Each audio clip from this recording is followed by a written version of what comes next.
La Terre, notre vaisseau spatial. Bienvenue à bord pour ce voyage d'1 an autour du Soleil.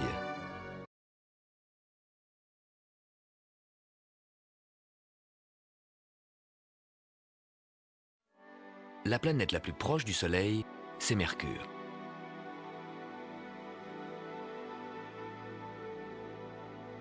Mercure est à peine plus grande que notre Lune. Sur son orbite près du Soleil, Mercure met moins de 3 mois pour faire un tour complet.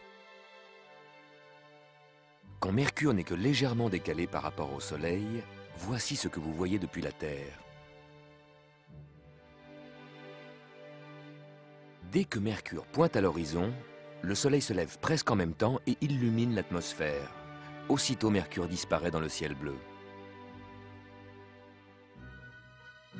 Quand Mercure est dans sa position la plus décalée du Soleil, elle a une avance d'1 heure et demie avant le lever du Soleil. Alors profitez-en. Si votre horizon à l'est est bien dégagé, s'il n'y a pas de brume, vous pourrez apercevoir Mercure avant le lever du Soleil. Mais attention, Mercure court très vite sur son orbite. 1 semaine plus tard, il sera de nouveau avalé par l'éclat du Soleil et il faudra attendre 4 mois pour retrouver Mercure dans une position où nous pourrons bien le voir.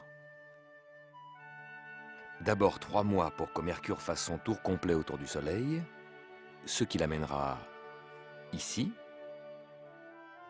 Pendant ces 3 mois, la Terre aura parcouru le quart de son orbite. Puis Mercure mettra encore 1 mois pour nous dépasser et se retrouvera ici, où nous allons le guetter tôt le matin. Mercure, sous l'emprise du Soleil tout proche, n'a pas de lune. Vénus non plus. La Terre, 3e planète à partir du Soleil, a un seul satellite, notre Lune.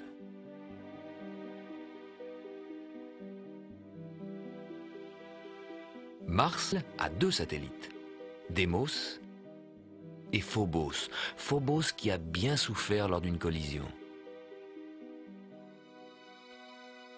Plus loin du Soleil, Jupiter est entouré de 16 satellites. Vous pouvez observer les 4 plus grands avec une paire de jumelles. Ganymède, Callisto, Io et Europe.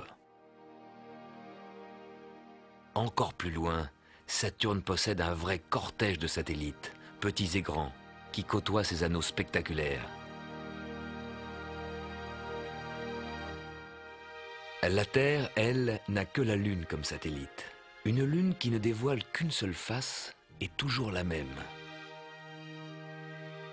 Mais alors, si c'est toujours la même face que nous voyons, pourquoi tous ces croissants différents de jour en jour? Cette même face que la Lune nous montre tout le temps est éclairée par le Soleil de jour en jour de manière différente. Au moment du petit croissant, juste après la nouvelle Lune, la face de la Lune était éclairée presque à contre-jour. Puis à la demi-lune, la face lunaire était éclairée de côté. Puis la Lune parcourt le 2e quart de son orbite et se met de plus en plus en face du Soleil. Le Soleil éclaire une partie de plus en plus grande de sa face visible. C'est presque la pleine Lune. La veille de la pleine Lune, au moment où le Soleil se couche, la Lune est bien au-dessus de l'horizon. Puis en continuant son périple autour de la Terre, elle arrive à l'alignement Terre-Soleil. La Lune se place en face du Soleil. Là, elle se lève au moment même où le Soleil se couche. Elle prend la lumière du Soleil en pleine face. Le soir de la pleine Lune, c'est le soir où elle renvoie le maximum de lumière sur la Terre.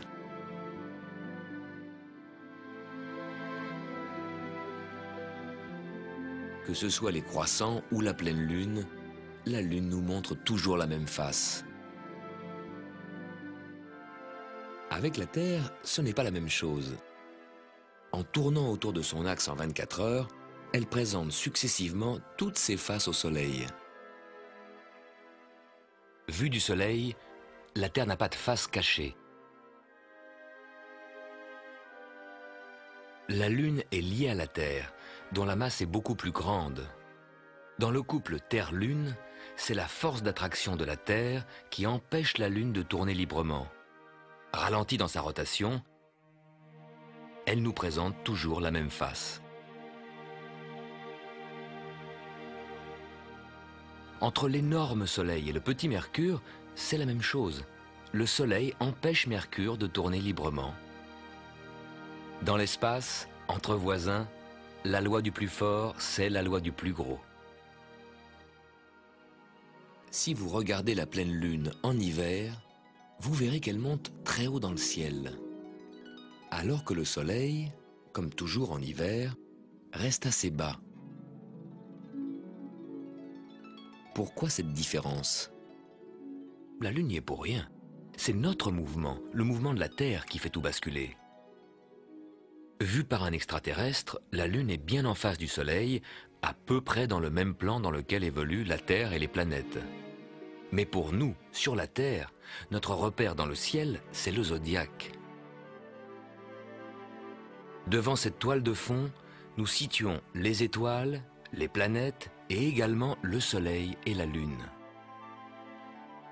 Comme la Terre est inclinée par rapport au zodiaque, le jour, le Soleil apparaît bas sur l'horizon. La nuit, nous regardons dans cette direction, et voilà que la Lune apparaît tout en haut du ciel. De jour, comme ça, de nuit, comme ça. La Terre tourne en biais.